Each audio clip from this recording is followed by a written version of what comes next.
वहाँ हमने इसके बारे में बात की थी, है ना। चलिए, तो आज हम स्टार्ट कर रहे हैं अपने टॉपिक को, और टॉपिक का नाम है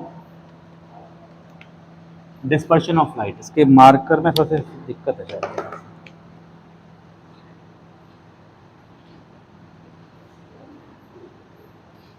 डिस्पर्शन ऑफ लाइट, पिछले टॉपिक से हम इसे देखेंगे, लास्ट टॉपिक से देखेंगे। According to last topic, refractive index जो होता है हमारे पास, एन का फॉर्मूला हमने स्टडी किया था। रिफ्रैक्टिव इंडेक्स का फॉर्मूला था हमारे पास sine A plus del M upon 2 upon sine A upon 2। यहाँ से हम देख पा रहे हैं कि रिफ्रैक्टिव इंडेक्स जो है मीडियम का, वो डिपेंड कर रहा है एंगल ऑफ डेविएशन पर। Angle of deviation, angle of deviation अलग अलग कलर के लिए अलग अलग होता है। इसका मतलब हम कहेंगे साहब कि रिफ्रैक्टिव इंडेक्स जो है अलग अलग तरह के कलर के लिए अलग अलग होगा। रेड कलर की लाइट आपने डाली है, डेविएशन का एंगल अलग मिलेगा रेड कलर की लाइट के लिए। ब्लू कलर की लाइट डाली है, अलग मिलेगा। येलो कलर की लाइट डाली है, अलग मिलेगा। सारे कलर के लिए एंगल ऑफ डेविएशन अलग अलग मिलेगा। ठीक है, चलो इससे आगे बढ़ते हैं हम जरा। अगर मेरे पास एक प्रिज्म है, और प्रिज्म से मेरा मतलब है ट्रायंगुलर प्रिज्म, एक ट्रायंगुलर प्रिज्म मेरे पास है, और मैं इस पर एक व्हाइट लाइट डालता हूं। As you know, white light is a combination of many colours. White light क्या, हमारे पास जितने कलर हमारे आसपास होते हैं उन सबका कॉम्बिनेशन होती है। तो अगर इस व्हाइट लाइट को मैं इस पर प्रोजेक्ट करता हूं, तो व्हाइट लाइट क्या होगी, इसमें व्हाइट लाइट में सारे कलर हैं। हमने जो पिछला टॉपिक पढ़ा था वो मोनोक्रोमिक लाइट के लिए था, सिंगल कलर के लिए था। सिंगल कलर का एंगल ऑफ डेविएशन हमको मिल रहा था प्रॉपर एक। तो अगर मैं व्हाइट लाइट डालूंगा तो व्हाइट लाइट में सारे कलर हैं, सारे कलर का रिफ्रैक्शन होगा, और रिफ्रैक्शन के बाद सारे कलर का एंगल ऑफ डेविएशन भी अलग अलग आएगा। तो हमें क्या मिलेगा, हमें यहां पर बहुत सारे कलर्स मिल जाते हैं अलग अलग। लाइट रे जानी चाहिए थी इस तरह से, ऐसे ना जाके हमें अलग अलग एक पैटर्न मिलता है बहुत सारे कलर का। ये व्हाइट लाइट जो है ये 7 कलर्स में, 7 हो गया, 1 2 3 4 5 6 7, 7 कलर में स्प्लिट अप हो जाती है। इस घटना को कहा जाता है dispersion of light. When a white light, dispersion of light बात करना ना, when a white light passes through a prism, it splits up into its 7 constituent colors. This phenomena is called dispersion of light. कोई कठिन बात नहीं है, ठीक। और इसके बाद जो हमें पैटर्न मिला, जो कलर्स का जो पैटर्न हमें मिल रहा है, इस पैटर्न को हम कहते हैं स्पेक्ट्रम। कलर्स का जो पैटर्न हमें मिल रहा है इसे स्पेक्ट्रम कहा जाता है। ये नाम आपने पहले सुना होगा केमिस्ट्री में भी, संभव है। हाइड्रोजन स्पेक्ट्रम आपने सीरीज स्टडी करी होंगी केमिस्ट्री में, Lyman series, बामर series, Paschen series, chemistry में नहीं स्टडी की आपने अभी तक? कोई बात नहीं, हम लोग अभी जब फिजिक्स में पढ़ेंगे, फिजिक्स में एटम चैप्टर पढ़ेंगे, एटम चैप्टर में पढ़ लेंगे हम लोग। अब तक आपको केमिस्ट्री में ये सीरीज पढ़ लेनी चाहिए थी। कोई बात नहीं, अगर आपने नहीं स्टडी की है तो हम लोग फिजिक्स में पढ़ी रहे हैं, 11th की केमिस्ट्री में थे। देखिएगा, तो डिस्पर्शन ऑफ लाइट आपको समझ में आ रहा है क्या है डिस्पर्शन ऑफ लाइट? इसको लिख लेंगे सभी आप। अगर नहीं लिख पाते हैं तो जो वीडियो में रिकॉर्ड तो हो जाए, आप आराम से पॉज करना, जो मैंने बोला था अभी पीछे जाकर उसको देख लेना, क्या बोला था उसी को नोट कर लेना, ठीक है। तो डिस्पर्शन ऑफ लाइट के बारे में थोड़ा और आगे बढ़ेंगे हम। ये जो स्पेक्ट्रम हमें मिलता है इसके बारे में हमने बहुत पहले पढ़ रखा है। ये जो स्पेक्ट्रम मिलता है व्हाइट लाइट का, ये इस पैटर्न में होता है। सबसे नीचे होता है वायलेट कलर, और सबसे ऊपर होता है रेड कलर। वायलेट कलर सबसे नीचे है, रेड कलर सबसे ऊपर है। एंगल ऑफ डेविएशन जो हमें मिल रहा है सबसे कम मिल रहा है रेड कलर का, और सबसे ज्यादा मिल रहा है वायलेट कलर का। इनके बीच में जो और कलर आते हैं वो होते हैं Indigo, blue, green, yellow, orange. आपने शब्द को बहुत पहले सुन रखा है, VIBGYOR, VIBGYOR।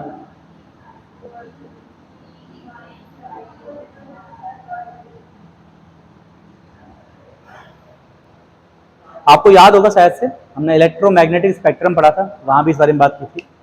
Electromagnetic spectrum wavelength के इंक्रीजिंग ऑर्डर में था या डिक्रीजिंग में था? इंक्रीजिंग ऑर्डर में। सबसे ऊपर गामा रेज थी, गामा रेज की वेवलेंथ सबसे कम थी, उसके नीचे हम जितना जाते जा रहे थे वैसे वैसे वेवलेंथ बढ़ती जा रही थी। रेडियो वेव सबसे नीचे थी, रेडियो वेव्स की वेवलेंथ बहुत ज्यादा होती है, याद होगा।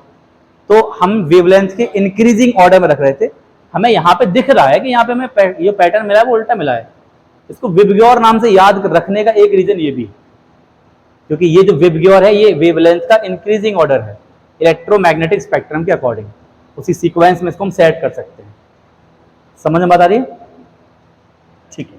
तो विबग्योर क्या है? ये बेसिकली एक पैटर्न है जो पैटर्न हमें व्हाइट लाइट के डिस्पर्शन से मिलता है। कोई प्रॉब्लम? अब ये जो एक्सपेरिमेंट किया था ये किया था न्यूटन साहब ने, यहां भी आ गए। ये जो एक्सपेरिमेंट परफॉर्म किया गया है ये न्यूटन साहब के द्वारा किया था, वही न्यूटन, पुराने वाले दादाजी, सर आइजैक न्यूटन। उन्होंने इस एक्सपेरिमेंट को किया था एक डार्क रूम में। एक पूरा अंधेरा कमरा था, उसके अंदर प्रिज्म को रखा था, एक छोटा सा होल किया, उस होल में से व्हाइट लाइट को पास कराया था। सामने एक डिस्क रखी थी, स्क्रीन टाइप की, उस स्क्रीन पर उनको एक कलर्स नजर आए। बड़ा चक्कर आ गया यार, ये क्या बात है, ये प्रिज्म तो बड़ा कमाल की चीज है, इसमें से कलर निकलते हैं, इस पर लाइट मारो इसमें से कलर निकलते हैं प्रिज्म में से। उस अभी आप जानते हैं, सब लोग जानते हैं कि ये कलर जो आते हैं ये लाइट के कलर है। उस समय तक तो ये लग रहा था, उस समय तो नहीं पता था ना, जब इस एक्सपेरिमेंट को परफॉर्म किया जा रहा है तो उस समय कोई भी संभावना हो सकती है। उन्होंने कहा था ये तो बड़ी कमाल की चीज है प्रिज्म। बोला एक कलर को लगा रहे हैं अगर हम, हेलो, हाँ जी, न्यूटन ने इस एक्सपेरिमेंट को किया और ये देखा था, उनको दिमाग में ये आया था प्रिज्म की वजह से शायद 7 कलर निकल रहे हैं, एक प्रिज्म से निकल रहे 7 कलर। दिमाग में आया खुराफाती आइडिया, साइंटिस्ट होते खुराफाती, बोले एक प्रिज्म से निकलना 7 कलर, एक और प्रिज्म रख देंगे मजे आ जाएंगे, पूरा होली हो जाएगी, इधर रंग बिरंगा पैटर्न और मिल जाएगा, अलग नए नए कलर निकल के आ जाएंगे, हिसाब अलग अलग मिल जाए, येलो कलर और ग्रीन कलर मिल जाए, अलग ही बन जाए।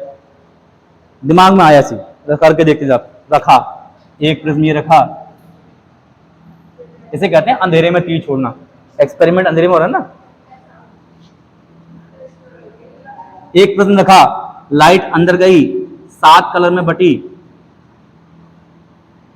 एक और प्रिज्म रखा,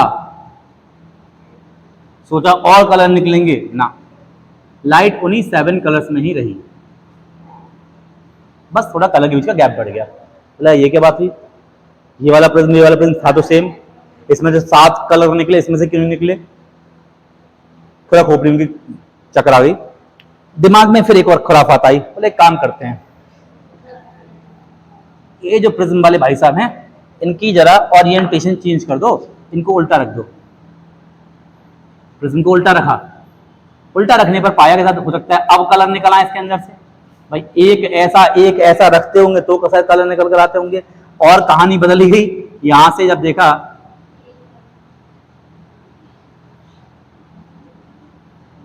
यहां से फाइनली जो रे बनी, ये सब की सब वही व्हाइट लाइट यहां से वापस निकली जो व्हाइट लाइट उन्होंने यहां से डाली थी।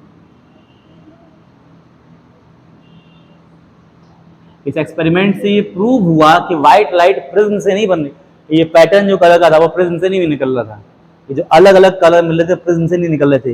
इस एक्सपेरिमेंट से बात कंफर्म हुई कि ये व्हाइट लाइट ही थी जो पहले कलर्स में बटी और फिर वापस से कॉन्ट्रैक्ट होकर फिर से वहां से व्हाइट लाइट के फॉर्म में निकल गई। यहां से इस एक्सपेरिमेंट से एक स्टेटमेंट बना that white light consist of 7 colours and these 7 colours are in the VIBGYOR, VIBGYOR. ठीक है, कोई प्रॉब्लम किसी को इसमें? ठीक हो, हटाएं इसको, थोड़ा सा और आगे बढ़ते हैं, सब बातें हम 10th क्लास में पढ़ चुके हैं। अब देखें जरा कौन से वाले कलर का एंगल ऑफ डेविएशन सबसे कम आया है। हम यहां देख सकते हैं angle of deviation of red colour is less than angle of deviation of violet colour. In fact सारे कलर से वेवलेंथ के हिसाब से देखा जाए तो सबसे ज्यादा वेवलेंथ होती है रेड कलर की, वेवलेंथ रेड कलर की सबसे ज्यादा है, जबकि उसका एंगल ऑफ डेविएशन सबसे कम है। सबसे कम निकला ये वाला एंगल, ये है डेल आर। क्योंकि ये है डेल वी। डेल वी की वैल्यू बहुत ज्यादा है, angle of deviation violet colour का बहुत ज्यादा है, रेड कलर का बहुत कम है। तो इससे क्या कंक्लूजन निकल के आता है कि उस कलर का एंगल ऑफ डेविएशन ज्यादा होगा जिस कलर की वेवलेंथ कम है। दो कलर में अगर मैं कंपैरिजन करूं तो जिसकी वेवलेंथ कम है, जिसकी वेवलेंथ कम है उसका एंगल ऑफ डेविएशन ज्यादा है। याद रहेगा सबको? इसको जरा नोट कर लें कहीं पर कि जिसकी वेवलेंथ कम है उसका एंगल ऑफ डेविएशन ज्यादा हो। सबसे ज्यादा होगा angle of deviation violet colour का और सबसे कम होगा रेड कलर का।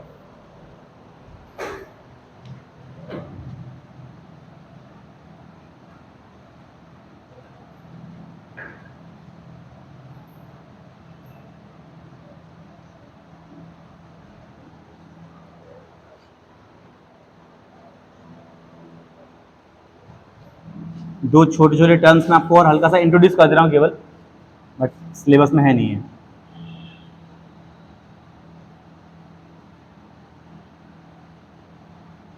जल्दी करें, इसमें बहुत टाइम ले लिया, टॉपिक बहुत लंबा नहीं खींचना चाहिए था, इतना खींच दिया हमने इसको। एंगुलर डिस्पर्शन का मतलब हो गया इस वाले देखो कहां से कहां तक हमारा डिस्पर्शन हो रहा है, रेड कलर से लेकर ये। तो ये जो एंगल है, क्या आप मुझे इस एंगल की वैल्यू बता सकते हैं? ये एंगल सिर्फ इतना, क्या मैं डेल वी में से डेल आर को माइनस कर दूं तो मुझे एंगल निकल आ जाएगा?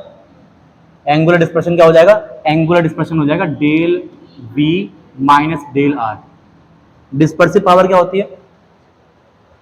डिस्पर्सिव पावर होती है एंगुलर डिस्पर्शन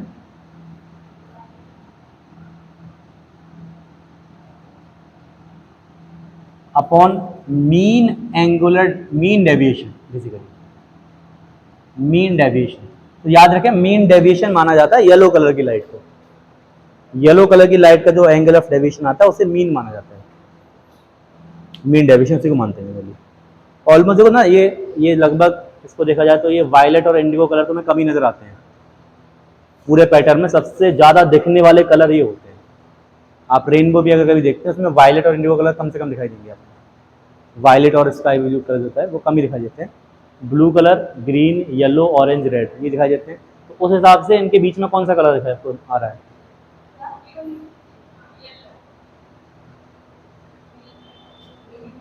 तो याद रखें मीन डेविएशन येलो कलर की लाइट को माना जाता है। तो यहां फॉर्मूला बन जाएगा हमारे पास del we minus del R upon del Y. ये डिस्पर्सिव पावर का फॉर्मूला है, इसे ओमेगा से हम रिप्रेजेंट करते हैं। करना क्या होगा ना, इसके न्यूमेरिकल आपको मिलेंगे नहीं, ना न्यूमेरिकल है इस पर बेस ज़्यादा, ना ही ये टॉपिक सिलेबस में है इतना ज़्यादा। हालांकि इसके आगे और भी बहुत सी कहानी है, बट क्योंकि हमें पढ़ना नहीं है तो फायदा क्या इसको। Done. Now we are going to discuss about the next topic. ये बात याद रखेंगे ना सर, जिसका एंगल ऑफ डेविएशन हमें ज़्यादा दिखा होगा उसकी वेवलेंथ कम होगी। हम बात कर रहे हैं इसके आगे स्कैटरिंग ऑफ लाइट।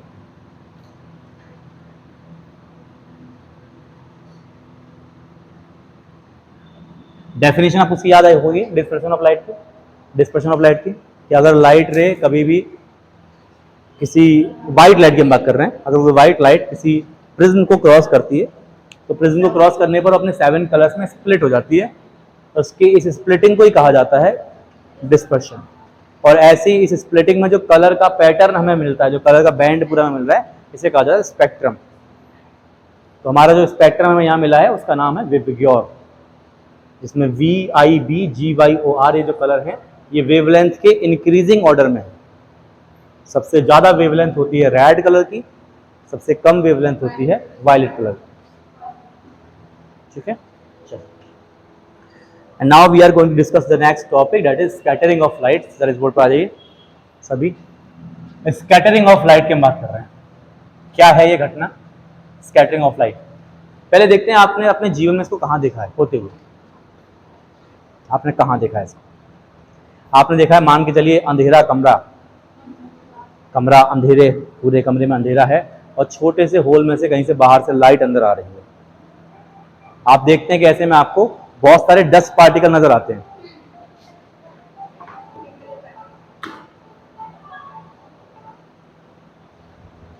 आपको डस्ट पार्टिकल नजर आते हैं। वो डस्ट पार्टिकल जो दिखाई देते हैं आपको, उस घटना को हम लोग बोल देते हैं वो Tyndall effect. Tyndall effect is an example of scattering of light. Scattering of light को आपने अपने जीवन में होते हुए देखा है, कई जगह देखा है। कई बार आप बाइक पे जा रहे हैं, बारिश हो रही बहुत हल्की हल्की, बाइक की लाइट जहां पड़ती है, हेडलाइट से लाइट निकलती है, वहां लगता है बहुत तेज बारिश हो रही है। लाइट में देखने में लगता है बहुत तेज बारिश हो रही है, जबकि उतनी बारिश हो नहीं रही होती।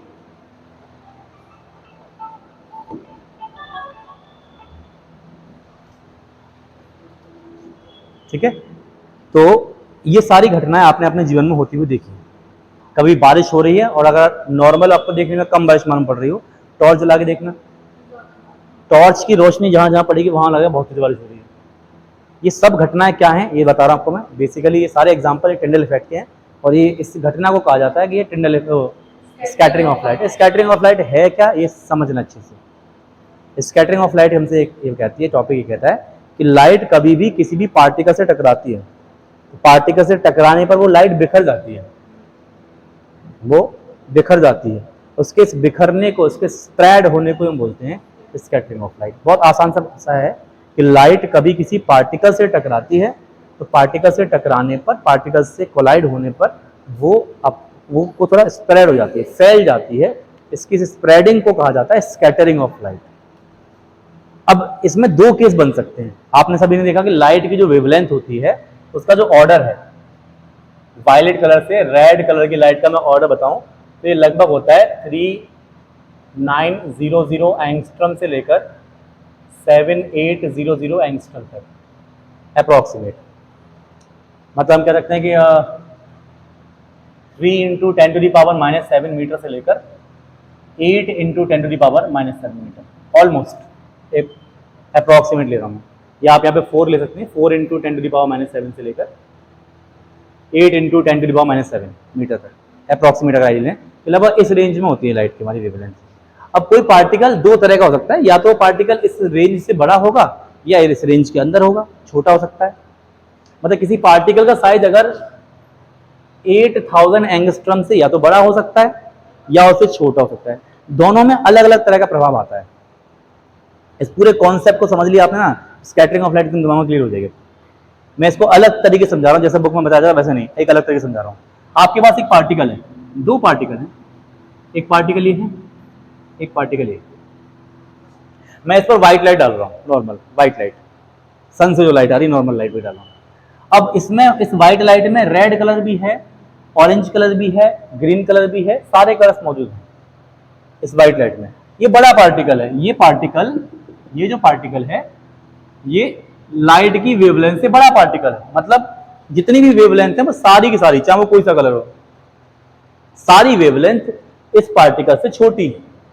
तो क्या इस बात के चांसेस नहीं होंगे कि ज्यादातर लाइट इससे टकराएगी? रेड वाली भी लाइट इससे टकराएगी, येलो वाली भी टकराएगी, ग्रीन वाली भी टकराएगी, सारी लाइट टकराएंगी। और सारी लाइट जब इससे टकराएंगी तो फैलेंगी भी। तो क्या मैं ऐसा कह सकता हूं कि रेड कलर की भी फैलने वाली इंटेंसिटी, येलो कलर की भी, ग्रीन कलर की, सारी बराबर होंगी? एक एग्जांपल तो ये हो गया। ठीक, दूसरा एग्जांपल देखते हैं। अगर पार्टिकल छोटा है इस तरह से, तो पार्टिकल छोटा है तो ज्यादातर चांस इस बात के रहेंगे कि जो ब्लू कलर की, इंडिगो कलर की, वायलेट कलर की लाइट हैं वो तो इससे टकराएंगी, टकरा के फैलेंगी। देखिए इस बात के चांस भी रहेंगे कि जो रेड कलर की लाइट है वो हो सकता है इसको स्किप करके निकल जाए, एकाध टकराएगी भी, कुछ तो टकराएंगी, कुछ इसको स्किप करके भी निकल जाएंगी। मैं एक तरह से समझाने का प्रयास कर रहा हूं आपको। क्या इतनी बात समझ में आ रही है? यानी कि red colour, yellow colour, orange colour सबकी इंटेंसिटी बराबर आएगी इस वाले केस में? ऐसा नहीं। कौन सी लाइट सबसे कम स्प्रेड होगी? जो सबसे कम टकराएगी। कौन सी सबसे कम टकराएगी? जिसकी वेवलेंथ ज्यादा होगी, रेड वाली। यानी रेड कलर की स्कैटरिंग सबसे कम होगी और वायलेट कलर की स्कैटरिंग सबसे ज्यादा होगी, इंडिगो की ज्यादा होगी, ब्लू की ज्यादा होगी, इन कलर की स्कैटरिंग ज्यादा होगी। सबसे कम किसकी स्कैटरिंग हो रही है? समझ में आ रहा रीजन? ये दो तरह के हमारे पास एक तरह से कॉलिजन है, तो उनके कॉलिजन है लाइट के, तो इन दोनों स्कैटरिंग को नाम भी कॉलिजन के आधार पर दिया गया है। इसे हम बोलते हैं इलास्टिक स्कैटरिंग, इसे बोलते हैं इनइलास्टिक स्कैटरिंग। दोनों के नाम है अलग।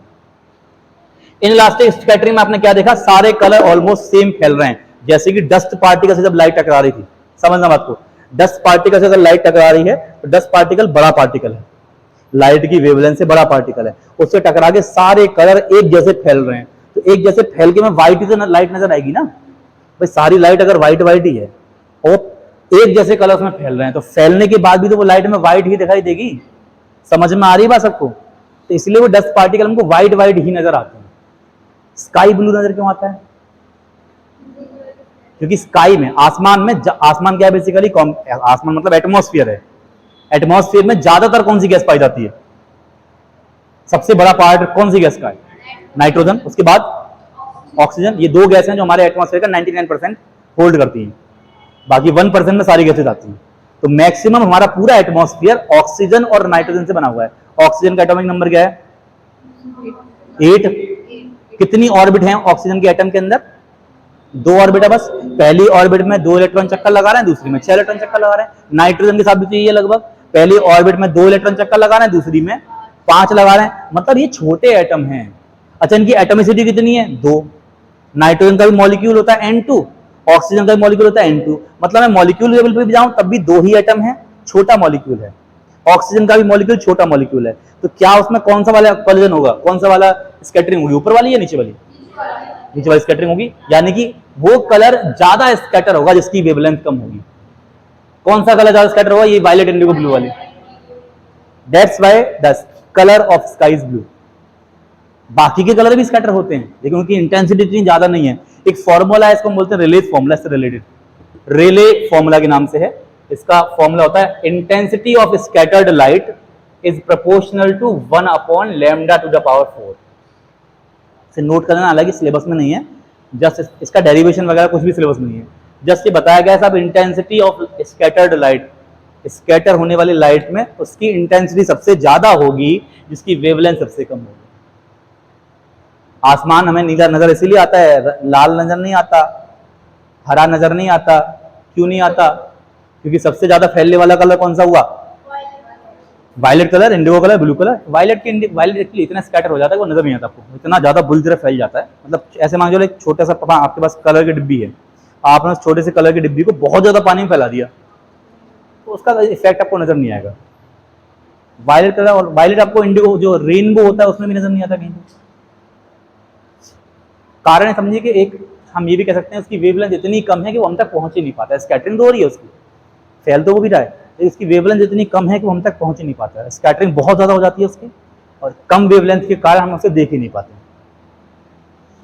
आसमान का कलर सुबह और शाम के समय पर रेड हो जाता है। सूरज है हमको रेड, लाल नजर आता है सुबह के समय पर। सनराइज सनसेट के टाइम पर सूरज का जो कलर है वो रेड नजर आता है। क्यों? स्कैटरिंग तो रेड कलर की पहले भी हो रही थी, पहले तो नहीं रेड नजर आ रहा था, क्योंकि पहले स्कैटरिंग और कलर की ज्यादा हो रही थी। शाम को नहीं हो रही क्या? शाम को भी हो रही है, लेकिन और कलर। देखो ये बात आप सभी जानते हैं, सुबह के टाइम आपको ज्यादा गर्मी लगती है या दोपहर में ज्यादा गर्मी लगती है? इसका मतलब दोपहर में सूरज हमारे पास होता है, सुबह शाम मतलब सन जब होराइजन पर है तो होराइजन के टाइम पर सन की डिस्टेंस अर्थ से ज्यादा होगी।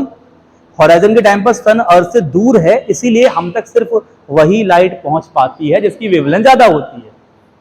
समझ में आ रही है? स्कैटरिंग रेड की पहले भी हो रही थी, सूरज पहले भी लाल रंग उसके अंदर मौजूद था, लेकिन सुबह शाम ही क्यों दिखाई दे रहा है? क्योंकि बाकी कलर हम तक पहुंच ही नहीं पा रहे हैं। सन होराइजन के टाइम पर हमसे बहुत दूर है, आफ्टरनून में हम देखते हैं उस समय सन हमारे पास होता है। जब सन पास में है तो ऑलमोस्ट सारे कलर हमको स्कैटर होते नजर आते हैं, इसलिए सन का कलर हमको रेड नजर नहीं आता, वही व्हाइट व्हाइट से दिखाई देता है। प्रॉपर व्हाइट नहीं होता, हल्का सा येलो भी रहता है, मीन वाला भी होता है। कुल मिला के बात ये आ रही है कि सनराइज सनसेट के टाइम पर सन रेड क्यों दिखाई देता है?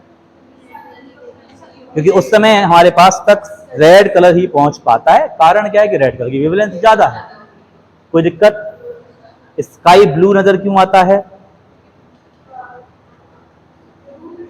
क्योंकि जो ब्लू कलर है उसकी स्कैटरिंग ज्यादा हो रही है, because the wavelength of blue colour is less than any other colour. Blue, indigo, violet colour जो उनको सब, इन तीनों को ब्लू में आप रखो, तीनों को। तो ब्लू कलर की स्कैटरिंग ज्यादा है क्योंकि उसकी वेवलेंथ कम है, दैट्स व्हाई स्काई में ब्लू नजर आता है। समझ बात आ रही सबको? खतरे के निशान लाल रंग से क्यों बनाए जाते हैं? क्योंकि लाल रंग की वेवलेंथ ज्यादा है, दूर से दिखाई दे जाएगा, बाकी कलर दूर से नजर नहीं आएंगे। एस्ट्रोनॉट्स को जो आसमान है, या अभी हमने चंद्रयान-3 भेजा चंद्रमा पर, उसके फोटोज आए, उसका आसमान तो वहां तो सूरज दिख रहा है ना, सूरज की किरणें भी पड़ रही हैं, अभी दिन के समय पर वो हमारा काम कर रहा है। वन जो लूनर डे होता है वो 14 डेज के बराबर होता है, 14 दिन के बराबर होता है लगभग। चंद्रमा की एक ही फेज हमारे सामने रहती है लगभग हर समय। हमारी अर्थ जब घूमती है तो उस हिसाब से मून भी घूमता है। चंद्रमा का जो एक चक्कर पूरा होता है ना एक दिन में, एक चक्कर, वो अपने एक्सिस पे भी उतना ही घूमता है। इसको हम टाइडली लॉक कहते हैं, टाइडली लॉक, टाइडली लॉक कहते हैं। एक शब्द भूल रहा हूँ, शायद टाइडली लॉक ही कहा जाता है। मतलब जो प्लैनेट या जो सेलेस्टियल बॉडी अपने एक्सिस पे भी उतनी देर में घूमे जितनी देर में वो चक्कर पूरा कर रही है। जैसे कि मरकरी जो प्लैनेट है वो सन के साथ टाइडली लॉक्ड है। इसका मतलब उसका एक हिस्सा, उसका जो एक चक्कर पूरा होता है सन का, उतनी ही देर में वो अपने एक, मतलब उसका एक दिन भी उतनी देर का होता है, अपने एक्सिस पे भी उतनी देर में घूम पाता है। सेम मून का कॉन्सेप्ट है। मून अर्थ के चक्कर लगाता है 28 डेज के आसपास, उसका एक एक्सिस का जो रोटेशन है वो भी 28 डेज का होता है। मतलब वहाँ 14 दिन रहता है, 14 दिन अर्थ के हिसाब से वहाँ रात रहती है। तो जो हमने स्पेस भेजा, स्पेस मिशन भेजा है अपना चंद्रयान-3 का, वो 1 लूनर डे तक काम करेगा साउदर्न पोल पर, 1 लूनर डे पे काम करेगा। उसके बाद वहाँ पे रात हो जाएगी। रात होने पर टेम्परेचर बहुत ही एक्सट्रीमली डाउन हो जाता है, सारे एपरेटस फ्रीज से हो जाते हैं लगभग, एनर्जी नहीं मिलती 14 दिन तक, तो बैटरी भी डाउन हो जाती है, तो दोबारा से कनेक्शन एस्टेब्लिश हो पाए इसके चांसेस काफी कम रहते हैं। 14 दिन में उसको अपना पूरा काम करना है। मुद्दे पर आते हैं। सवाल मेरा ये था, आपने जितनी भी पिक्चर्स देखी हैं चंद्रयान-3 की, मतलब ये बात कंफर्म है वो दिन में काम कर रहा है, फिर भी आसमान काला क्यों है?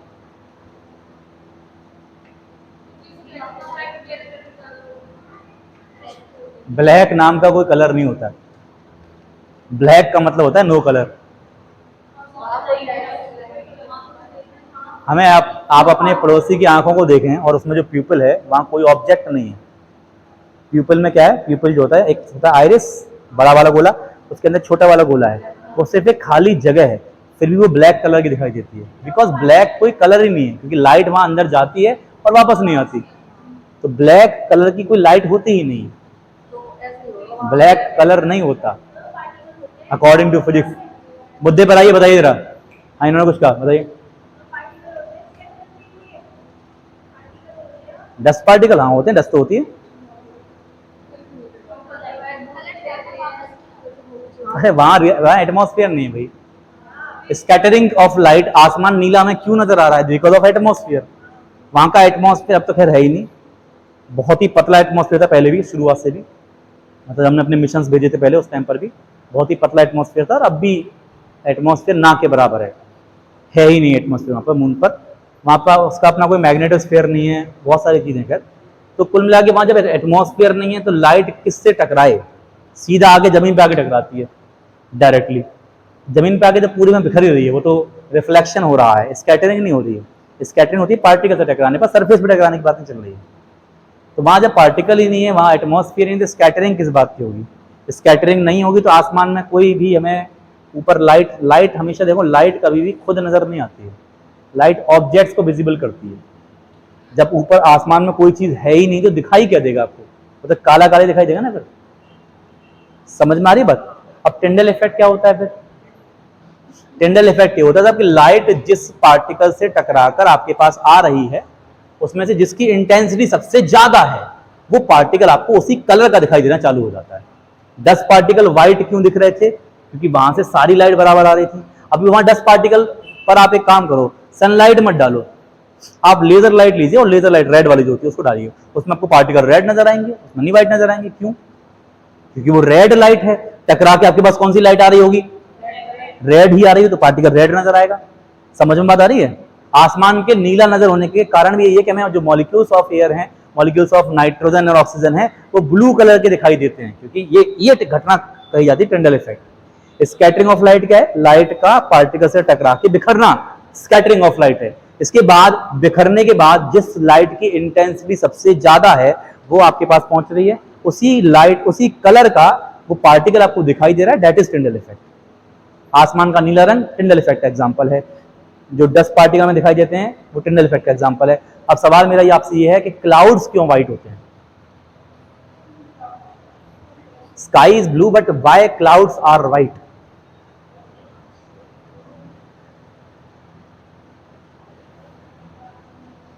The answer is clouds are made up of dust, water vapor and some gases, मतलब बड़े पार्टिकल। अब बड़े पार्टिकल की स्कैटरिंग सारे कलर की बराबर होगी ना। कौन सी स्कैटरिंग होगी, इलास्टिक वाली या इनइलास्टिक वाली? इनइलास्टिक वाली होगी। इनइलास्टिक वाली में क्या है कि सब कलर का सारे कलर एक जैसे स्कैटर हो रहे हैं, तो हमें व्हाइट कलर के पार्टिकल नजर आएंगे। क्लाउड के पार्टिकल व्हाइट हैं, इसलिए पूरा क्लाउड हमको व्हाइट नजर आता है। कभी कभार ये सवाल दिमाग में आ जाता है, फिर बारिश वाले जो बादल होते हैं वो क्यों काले दिखाई देते हैं? ये बहुत ही आसान सा सवाल है, इसका जवाब तो आप आराम से दे सकते हो, सोच कर देखो जरा, ट्राई कीजिए। आसमान में जो बादल होते हैं वो काले क्यों दिखाई देते हैं?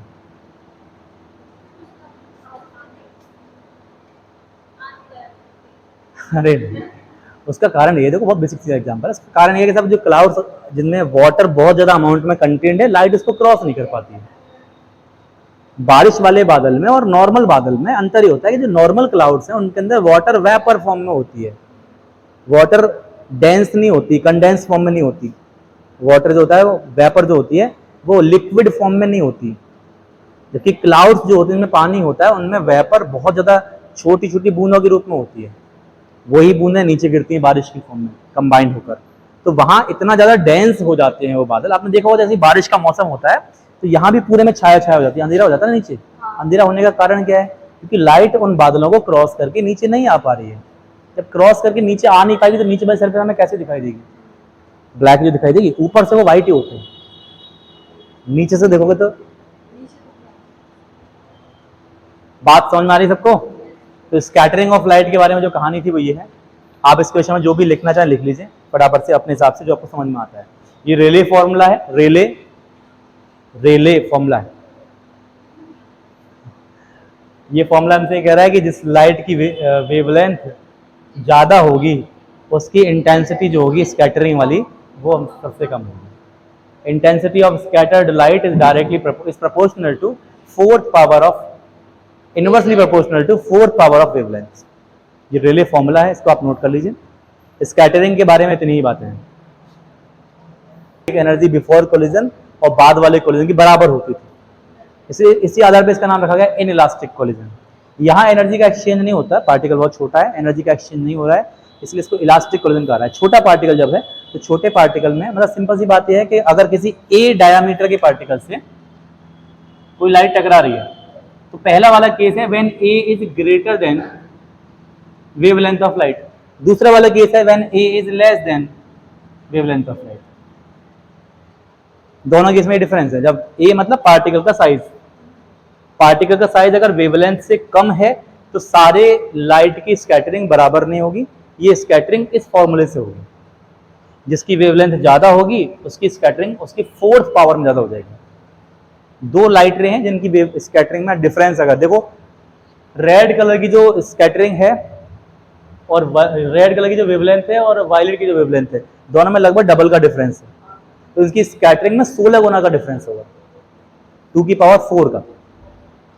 मतलब वायलेट कलर 16 टाइम्स ज्यादा स्कैटर होगा रेड कलर से, अकॉर्डिंग टू दिस फॉर्मूला। समझ में आ रही बात सर को? ठीक। एक रिलेशन है, डिफाइन ज्यादा किया नहीं गया इसलिए मैं उसको पढ़ाया भी नहीं है। फिर एक रिलेशन आगे है कि एंगल ऑफ डेविएशन होता है हमारे पास a इंटू ये refractive index n-1, angle of deviation का ये फॉर्मूला निकल कर आता है। ये अलग कहानी है।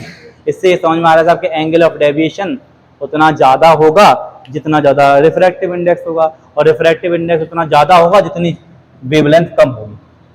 तो कहानी यहाँ से बनकर आती है आपके। ये डिस्कशन वाला टॉपिक था ये वाला, इसके बारे में बता रहा हूँ कि एंगल जो मैंने आपसे कहा ना सर, एंगल ऑफ डेविएशन उतना ज़्यादा होगा वेवलेंथ जितनी कम होगी, तो वो इन दोनों से आता निकल कर।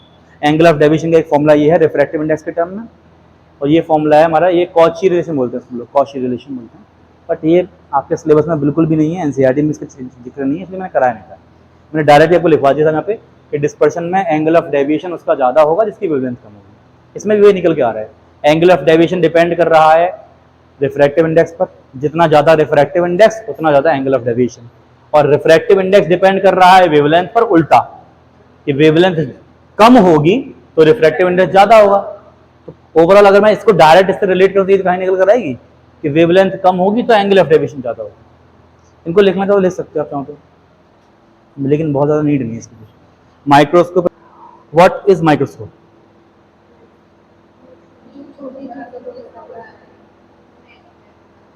जो छोटे ऑब्जेक्ट की बड़ी इमेज बनाए। What is telescope?